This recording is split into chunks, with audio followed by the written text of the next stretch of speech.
오늘도 우리 하나님 말씀 통해서 우리 하나님이 여러분들에게 주시는 은혜가 가득하게 임하시기를 간절히 소망합니다. 오늘 성경 말씀에 보니까 어떤 사람들이 예수님을 찾아왔어요. 어떤 사람들이 찾아왔느냐? 바리새인과 헤롯 당원들이 찾아왔다. 이렇게 기록하고 있어요. 그런데요, 사실 이 바리새인이라는 사람들하고 헤롯 당원이라는 사람들은 함께 할래야 함께 할 수 없는 사람들이에요. 어떤 사람들이냐면 이 바리새인들은 지금 예수님이 살고 있는 그 유대 땅에 그 백성들에게 하나님의 말씀을 가르치면서 로마로부터 독립을 사실 하기를 원하는 그런 그룹이 바리새인들이에요. 그런데 헤롯 당원이라고 하는 사람들은 이 헤롯을 지지하는 사람들이거든요. 그럼 헤롯은 누구냐? 바로 로마와 친하게 지내서 로마에 의해서 왕으로 세워진 사람이 헤롯이에요. 그러니 헤롯 당원들은 친로마파인 거죠. 그리고 바리새인들은 로마로부터 유대가 독립하기를 원하는 그런 민족주의가 강한 사람들이고, 그런데 이 두 사람들이 힘을 합쳐서 예수님께 찾아왔어요. 그 예수님을 찾아온 이유가 뭔지 성경에 말하고 있습니다. 뭐라고 그러죠? 어떻게 하면 예수를 말에 올무에 걸리게 할까 상의했다. 예수님이 하시는 말에 책 잡기 위해서. 그래서 이 두 그룹이 연합을 해서 예수님을 찾아왔다는 거예요. 그러면서 이들이 예수님을 만나자마자 예수님 앞에 이렇게 말합니다. 우리 16절 말씀 같이 한번 읽어볼까요? 시작. 자기 제자들을 헤롯 당원들과 함께 예수께 보내어 말하되 선생님이여 우리가 아노니 당신은 참되시고 진리로 하나님의 도를 가르치시며 아무도 꺼리는 일이 없으시니 이는 사람을 외모로 보지 아니하심이니이다. 아멘. 지금 이 사람들이 찾아와서 예수님 앞에 굉장히 예수님을 칭찬하고 예수님을 높이고 예수님한테 마치 아부하는 듯한 말을 하고 있어요. 이들의 말이 본심일까요? 거짓일까요? 거짓이죠. 왜냐하면 지금 이들은 예수님이 어떻게 해서든지 말에 실수를 하길 바라서, 그래서 이 예수라는 사람을 어떻게 해서든지 죽이기 위해서 지금 찾아온 거거든요. 그러니 그들이 하는 말이 거짓이고 마치 웃는 얼굴 뒤에 이렇게 칼을 들고 있는 강도의 모습처럼 지금 겉과 속이 다른 그런 모습으로 예수님 앞에 있는 거예요. 예수님을 막 그럴싸하게 칭찬하는 것 같지만 그들의 속마음에 예수님을 칭찬하는 마음은 전혀 없는 거죠. 그런데 참 바보 같죠? 그렇게 얘기하면 예수님이 그 말을 믿을 줄 알았나 봐요. 왜 그런지 아세요? 사람들은 우리가 겉으로 속이면 사람들은 속아 넘어가거든요.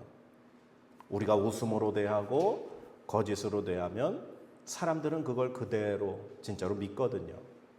그런데 예수님도 자기들이 그렇게 하면 그렇게 믿을 줄 알았나 봐요. 예수님을 속일 수 있는 줄 알았나 봐요. 그래서 이들이 질문을 하나 합니다. 이 세금을 로마에 바치는 게 맞는 겁니까? 틀린 겁니까? 지금 로마의 세금을 바치는 게 맞는다라고 말씀하시면 그들은 지금 이 예수님의 말에 봐라, 저 예수라는 사람은 민족을 팔아먹은 사람이다 라면서 백성들에 의해서 고통을 당하게 만드실 거예요. 그런데 만약에 세금 바치면 안 된다 라고 말씀하시면 이 헤롯 당원들이 저 봐라, 저 사람은 반로마적인 사람이다, 저 사람은 로마에 보내서 죽게 만들어야 된다.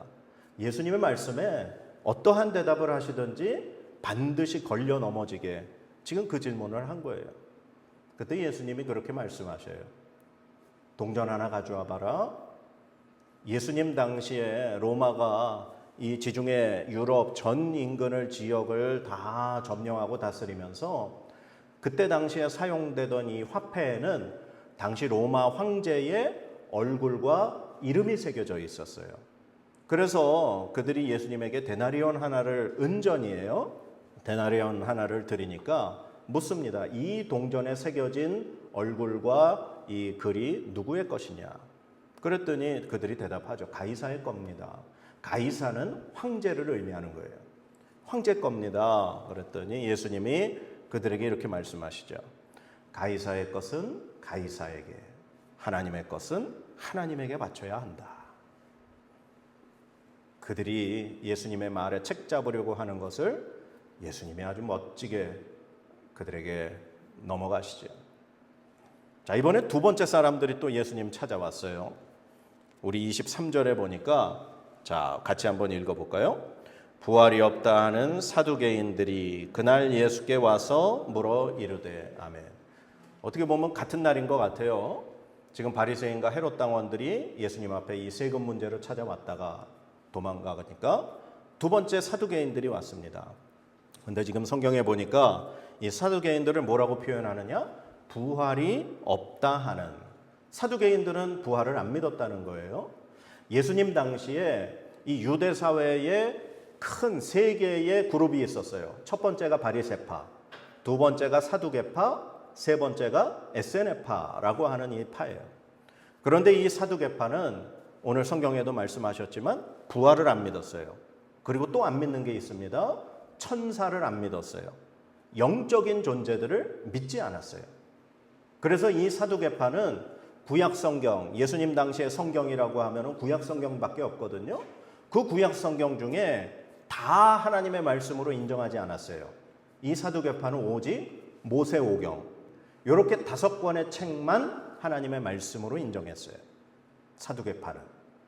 그래서 이 사두개파가 예수님 앞에 질문을 한 가지 합니다. 어떠한 것으로 질문을 하느냐? 신명기 25장에 나와 있는 말씀이에요. 계대결혼이라고 해요.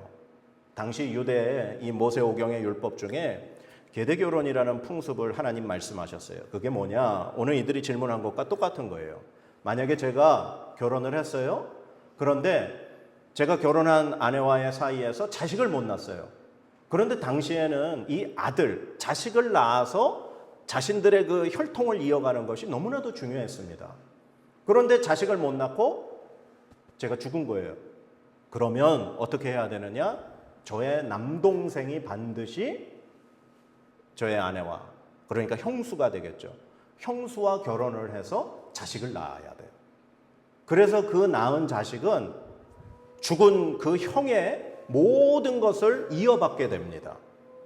그래서 예수님 이 구약 시대에 어떤 이름이 아버지의 이름하고 아들의 이름하고 이렇게 막 뒤섞여서 사용되는 경우가 있어요.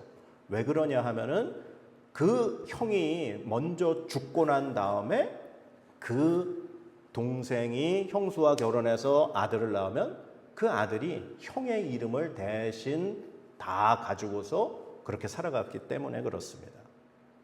그런데 성경에 오늘 이 사두개인들이 질문하기를 형이 첫 번째 형수하고 결혼해서 아들을 못 낳고 죽었다는 거예요.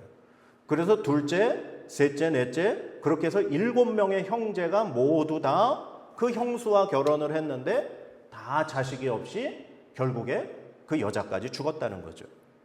그러면 당신들은 부활이 있다고 얘기를 하는데 그럼 부활할 때 도대체 이 여자는 누구의 아내가 되겠습니까? 그 질문을 하는 거예요. 고민이 되죠? 7명의 형제들과 다 결혼을 했던 여인. 그러면 부활할 때 다시 살아나면 도대체 이 여자는 누구의 아내가 되겠는가? 그때 예수님이 이렇게 말씀하셔요. 니네가 성경도 부활도 하나님의 능력도 다 알지 못해서 오해를 했구나. 부활 때에는 사람이 장가도 가지 않고 시집도 가지 않고 마치 천사와 같이 하나님 앞에서 살아간다. 그렇게 말씀을 하시는 거예요. 자, 여기서 우리가 이 부활에 대해서 좀 우리가 깊이 생각을 좀 해봐야 돼요. 사실 우리 기독교 교회에서 이 부활이라고 하는 건 우리 믿음의 핵심입니다. 왜냐하면 예수 그리스도께서 십자가에 달려 우리를 위하여 죽으셨다가 바로 3일 만에 부활하셨기 때문에 그렇습니다. 그래서 바울 사도는 고린도 교회 교인들에게 편지를 쓰면서 고린도전서 15장에 만약에 예수께서 죽은 자 가운데서 부활하신 것이 없다고 하면 우리가 믿는 믿음이 헛것이다. 그렇게 말하고 있습니다. 예수님이 부활하시지 않으셨다면 우리도 예수님처럼 부활한다고 하는 그 믿음이 아무 쓸데없는 그러한 것들이 된다라고 하는 거예요. 자, 그러면 우리가 예수님처럼 부활할 것, 정말 마지막 때에 정말 영원히 썩지 않을 그런 영원한 생명의 몸으로 부활할 것을 우리가 믿고 있습니다. 그러면 우리는 어떠한 모습으로 부활하게 되는가? 예수님의 부활의 모습을 보면 우리가 그것을 조금 이해할 수가 있어요. 지금 이 사두개인들은 부활을 할 때 마치 지금처럼 우리가 다시 살아난다고 해도 장가가고 시집가고 결혼해서 자식을 낳고 그렇게 두 사람이 부부의 관계로 그렇게 살아가는 지금처럼 똑같은 삶으로 부활할 것이다. 그렇게 생각을 한 거거든요. 그런데 예수님 말씀에 보면 그렇지 않다라고 하는 거죠. 자, 신약 성경의 누가복음 24장에 보면 예수님이 부활하신 다음에 제자들을 다시 만나는 장면이 나와요. 예수님을 3년 동안 따라다녔던 제자들이에요. 그러면 예수님을 알아볼까요? 못 알아볼까요? 당연히 알아보겠죠. 그런데 예수님이 부활하시고 난 다음에 예수님의 2명의 제자가 예루살렘에서 엠마오라고 하는 마을로 내려가고 있었어요. 그런데 그 내려가는 도중에 부활하신 예수님이 그 제자들을 만나십니다. 그렇게 해서 거의 반나절, 저녁 먹을 때가 될 때까지 함께 그들과 내려가시면서 대화를 하셨어요. 그런데 그 2명의 제자가 예수님을 못 알아봤습니다. 저녁 때가 되어서 어느 한 곳에 도착해서 그곳에서 밥을 먹을 때 예수님이 떡을 떼어 그들에게 나눠주시는 그 순간 그들의 눈이 열려서 예수님임을 알아봤다는 거예요. 자, 그러면 이걸 통해서 우리가 알 수 있는 것, 부활하신 예수님의 모습은 이전의 모습과 달랐다는 겁니다. 예수님을 따랐던 제자들이 부활하신 예수님의 모습을 보고도 알아보지 못했으니 예수님의 모습은 분명 죽음 이전의 모습과는 다른 모습이셨다는 거죠. 자, 그리고 두 번째, 요한복음 20장 26절에 보면은 이런 말씀이 나와요. 우리 이거 한번 찾아볼까요? 요한복음 20장 26절 말씀 우리 같이 한번 읽어보도록 하겠습니다. 시작. 여드레를 지나서 제자들이 다시 집안에 있을 때에 도마도 함께 있고 문들이 닫혔는데 예수께서 오사 가운데 서서 이르시되 너희에게 평강이 있을지어다 하시고. 아멘.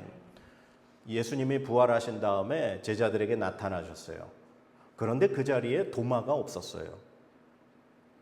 그래서 예수님이 그리고 사라지신 다음에 이 도마가 제자들에게 왔을 때 야, 우리가 부활하신 예수님을 만났다 하고 도마에게 얘기했더니 도마가 못 믿었죠. 그 사건이 있고 8일이 지난 후에 도마도 함께 있는 그 자리에 다시 예수님이 나타나신 장면이에요. 그런데 말씀해 보니까 도마와 제자들이 함께 있고 문들이 어떻게 되어 있다고요? 문들이 모두 다 닫혀 있었다. 이 말은 그 누구도 그 자리에 들어올 수 없는 상황이었다는 거예요. 그런데 그 자리에 예수님이 들어오셔서 가운데 서셨다는 겁니다. 즉 부활하신 예수님의 몸은 지금 우리가 가지고 있는 이 육체적인 제한을 벗어나 버린 몸이라는 거예요. 아까 엠마오에 그 내려가는 제자들 가운데에서도 그들과 함께 식사하시면서 떡을 떼어 그들에게 나눠주실 때 그들의 눈이 뜨여서 예수님임을 알아봤어요. 그런데 그 순간 예수님은 사라지시고 없어져 버렸어요. 부활하신 예수님의 몸은 우리같이 제한적이고 물리적인 법칙에 그렇게 제한을 받는 그런 몸이 아니라 이 모든 것을 뛰어넘는 그러한 몸으로 부활하시게 된다는 사실입니다. 그리고 마지막 세 번째, 부활하신 예수님의 몸은 지금 하나님 나라, 하나님 보좌 우편에서 부활하신 순간부터 지금까지 영원한 생명을 소유하시면서 지금도 하나님 나라에서 우리를 지켜보고 우리를 위하여 기도하며 계시다고 하는 사실입니다. 부활하신 예수님의 몸은 더 이상 죽음을 맞이하는 우리처럼 썩지 않을 몸으로 변화하셔서 영원한 생명으로 살아계신 그 몸, 바로 그것이 부활하신 예수님의 모습이라고 하는 사실입니다. 그래서 오늘 예수님이 그 사두개인들에게 말씀하시기를, 부활 때는 시집도 안 가고 장가도 안 가고 천사처럼 하나님 앞에 그렇게 살게 된다. 우리가 왜 흔히 그런 얘기 하잖아요. 부부하고 사이가 너무 나쁜 사람들은 죽기 전에 그런대죠. 난 저 사람이 가는 천국이라면 난 안 가겠다. 그런 얘기를 한다는 거예요. 여기서도 징그럽게 그냥 사이가 안 좋은데 같이 예수 믿었다고 천국에 똑같이 가서 똑같이 살으라고 그런 얘기하는 우스갯소리를 들어본 적이 있어요. 그런데요, 우리가 아무리 이 땅에 살면서 사이가 좋았건 안 좋았건 나와 하나님과의 관계 속에서 내가 예수 그리스도를 믿고 내가 예수 그리스도를 나의 구주로 영접해서 내가 구원을 받는다면 우리는 하나님 나라 가서 하나님과 함께 하나님과 관계를 가지고 사는 것이지, 내가 좋았건 슬펐건 뭐 나빴건 그런 사람과의 관계는 더 이상 의미가 없어진다는 사실이에요. 그래서 우리는 하나님 앞에서 정말 하나님을 찬양하고 하나님의 그 은혜에 감사하며 구원받은 정말 부활된 사람으로 그렇게 살아갈 수 있다라고 예수님 말씀하고 있어요. 그러면서 예수님이 하시는 말씀이 32절, 오늘 본문의 32절 말씀 우리 같이 한번 읽어보겠습니다. 시작. 나는 아브라함의 하나님이요 이삭의 하나님이요 야곱의 하나님이로라 하신 것을 읽어보지 못하였느냐. 하나님은 죽은 자의 하나님이 아니요 살아있는 자의 하나님이시니라 하시니. 아멘. 아멘. 하나님은 아브라함의 하나님, 이삭의 하나님, 야곱의 하나님. 아브라함이 제일 믿음의 조상, 그 아브라함의 아들인 이삭, 또 이삭의 아들인 야곱. 그런데 하나님은 아브라함의 하나님, 이삭의 하나님, 야곱의 하나님, 각각의 하나님으로 불리신다는 거예요. 그 하나님은 바로 저의 하나님이 되시고 바로 여러분의 하나님이 되신다는 거예요. 즉 하나님 앞에 살아있는 자, 그들을 위한 하나님이시지 죽은 자 혹은 그들의 관계, 뭐 할아버지, 뭐 할머니, 아내, 남편 그러한 것에 이렇게 제한되시는 하나님이 아니시라는 사실입니다.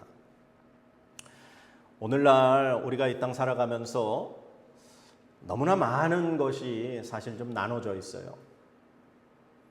뭐 요즘에 뭐 텔레비전을 보면 모든 정치적인 소식이 다 뭐 빨간색이냐 파란색이냐 진보냐 보수냐 뭐 모든 것들이 이렇게 절반으로 그냥 나눠져 있는 그런 느낌이에요.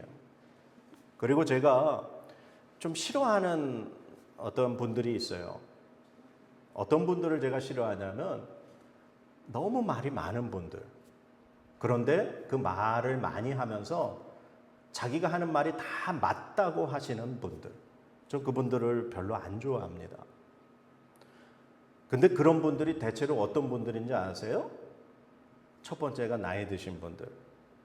그리고 두 번째가 신앙생활 오래 하셨다고 말씀하시는 분들.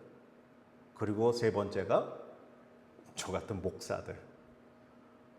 목사님들 보면요, 전부 다 자기 말이 다 맞대요. 그러면서 전부 다 가르치려고만 해요. 그리고 무조건 자기 말에서 벗어나는 건 틀렸다고 얘기하시는 분들을 참 많이 봤어요. 우리가 정말 다 알까요? 우리가 한 60년, 70년, 80년 살면 이 세상의 모든 이치를 다 깨닫나요? 내가 많이 공부하면, 내가 뭐 박사학위를 몇 개를 가지고 있으면 우리가 정말 모든 걸 다 알 수 있는 사람이 되나요? 저는 절대 그렇지 않다고 생각해요. 우리가 이 신앙생활, 교회 생활을 하면서도요, 요즘에 보면 너무 많은 사람들이 우리가 얘기하고 우리가 주장하는 것, 그거 이외에는 다 틀렸다. 우리가 믿고 따르는 이것만이 100% 하나님의 뜻이다. 그렇게 말하는 사람들이 참 많아요.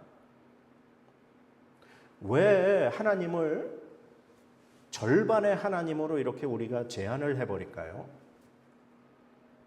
하나님이 이쪽에 있는 편의 하나님만 되시고 반대편에 있는 쪽에는 하나님이 아니신가요? 그쪽에는 하나님이 없으신가요? 우리 깊이 좀 생각해 봐야 돼요. 마치 하나님을 어느 한쪽에만 계신 하나님으로 우리 그렇게 믿고 있어요. 그런데 하나님은 사실 이 모든 것을 주관하시고 다스리시는 하나님이신데, 오늘 첫 번째 바리새인과 헤롯 당원들이 예수님 앞에 찾아와서 세금 바치는 문제에 대해서 질문했죠. 세금 바쳐야 됩니까? 말아야 합니까? 절반으로 딱 나눠서 도대체 어느 쪽이 하나님의 뜻입니까? 라고 질문하는 것과 다를 바 없어요. 어느 것이, 세금을 바치는 게 하나님 뜻입니까? 세금을 안 바치는 게 하나님 뜻입니까? 그런데 예수님 말씀하시죠. 가이사의 것은 가이사에게, 하나님의 것은 하나님에게. 우리가 이 땅에 살면서 해야 될 국민으로서, 백성으로서 해야 될 의무도 해야 하지만 또한 그것을 뛰어넘어 하나님을 섬기는 일에 우리가 해야 할 것을 당연히 해야 하는 하나님의 백성이라는 걸 가르쳐주고 계십니다. 하나님은 이쪽 보수 아니면 진보 어느 한쪽에만 계신 하나님은 아니라는 사실이에요. 우리는 끊임없이 우리가 가지고 있는 이 생각이 정말 맞는 것인가? 하나님 앞에 끊임없이 우리 자신을 의심해 봐야 돼요. 내가 이것이 맞다, 무조건 이것이 맞다라고 고백하고 주장하는 그 순간 우리는 하나님이 더 이상 필요 없게 돼버리는 거예요. 그런데 우리는 죽는 그 순간까지 하나님이 필요한 연약한 존재들입니다. 그래서 끊임없이 우리가 오늘도 이 시간 말씀을 듣고 하나님의 뜻이 무엇인가, 하나님이 오늘 나에게 뭐라고 말씀하시는가를 우리는 들어야 한다는 사실입니다. 그리고 두 번째, 예수님 찾아왔던 사두개인들, 부활이 없다고 믿는 그 사람들이 예수님한테 찾아와서, 아니 성경에 이 형이 죽으면 동생이 그 형수하고 결혼해서 그렇게 했는데 다 자식 없이 그렇게 죽었으면 도대체 나중에 부활하면 이 사람들 누구하고 결혼하고 누구의 아내가 되고, 그렇게 묻잖아요. 예수님이 그들을 향해서 뭐라고 말씀하시죠? 니네가 성경도 하나님의 능력도 알지 못하는 거로 오해했다. 사두개인들은 자기들이 하나님의 말씀인 모세오경을 다 알고 있다고 생각했어요. 그래서 그들이 살펴보니까 부활은 없다는 거예요. 부활이라는 게 있으면 지금 이들이 질문한 것처럼 분명히 문제가 생긴다는 거죠. 그런데 예수님 보시기에 그들은 성경에 대해서 제대로 모르는 사람들이었다는 거예요. 하나님 앞에서 그 누구도 지식을 자랑할 수 없고 하나님의 뜻이 이거다라고 주장할 수 없습니다. 우리는 하나님 앞에 늘 겸손하게 하나님의 뜻을 구하며 살아야 하는 그러한 존재들인 줄로 믿습니다. 우리 29절 본문 다시 한번 우리 읽어보겠습니다. 29절 말씀 우리 같이 읽겠습니다. 시작. 예수께서 대답하여 이르시되 너희가 성경도 하나님의 능력도 알지 못하는 고로 오해하였도다. 아멘. 오늘 이 말씀 우리가 깊이 생각해 봐야 합니다. 우리는 끊임없이 우리 자신을 의심해 봐야 합니다. 하나님 앞에서 내가 지금 제대로 믿고 있는 건가? 내가 정말 제대로 신앙생활을 하고 있는 건가? 내가 살아가고 있는 이 방법이 정말 하나님의 뜻에 맞는 것인가? 끊임없이 우리 자신을 하나님 말씀 앞에 비춰보아야 합니다. 그래야 우리는 하나님께서 우리에게 하시는 말씀을 들을 수 있고 하나님의 뜻을 우리가 조금이라도 볼 수 있는 줄 믿습니다. 저는 오늘 이 본문 말씀 통해서 말씀 정리하면서 세 가지를 여러분에게 당부드리고 싶어요. 첫 번째는 하나님 앞에서 우리 자신을 속이지 마시기 바랍니다. 예수님을 칭찬하고 예수님을 막 높여드리면 자기들이 속에 숨기고 있는 걸 예수님 모를 거라고 그들은 오해했어요. 여러분들, 하나님 앞에서 여러분들 마음이 속상하면 그 속상함을 그대로 드러내세요. 너무 기쁘면 그 기쁜 걸 하나님 앞에 그대로 알려드리세요. 하나님 앞에서 아파도 안 아픈 척, 힘들어도 안 힘든 척, 너무나도 속이 문드러지고 있는데 괜찮은 척 하지 마세요. 하나님은 여러분들의 중심까지 보고 계시는 하나님이에요. 하나님 앞에 여러분을 속이지 마시고 여러분의 마음 중심을 그대로 고백하세요. 그리고 두 번째는 하나님을 우리의 생각으로 제한하지 마세요. 하나님은 내가 가진 그 생각을 뛰어넘으시는 분이십니다. 하나님은 이렇겠지. 아니요. 하나님은 우리가 생각하는 그것 이상의 존재가 바로 하나님이세요. 그래서 우리가 가진 좁은 생각으로 하나님의 능력을 제한하지 마세요. 하나님이 이건 못하시겠지. 아니요. 하나님은 그것도 하실 수 있는 분이십니다. 그리고 마지막 세 번째, 바로 하나님의 살아있는 말씀 앞에서 끊임없이 하나님의 뜻을 구하시는 여러분들 되시기 바랍니다. 끊임없이 우리 자신을 의심하고 끊임없이 내가 가는 이 길이 맞는 길인가? 하나님 앞에서 이 말씀을 통해 하나님의 음성에 귀 기울이실 수 있는 저와 여러분들 되시기를 주님의 이름으로 간절히 축원합니다. 우리 기도하겠습니다.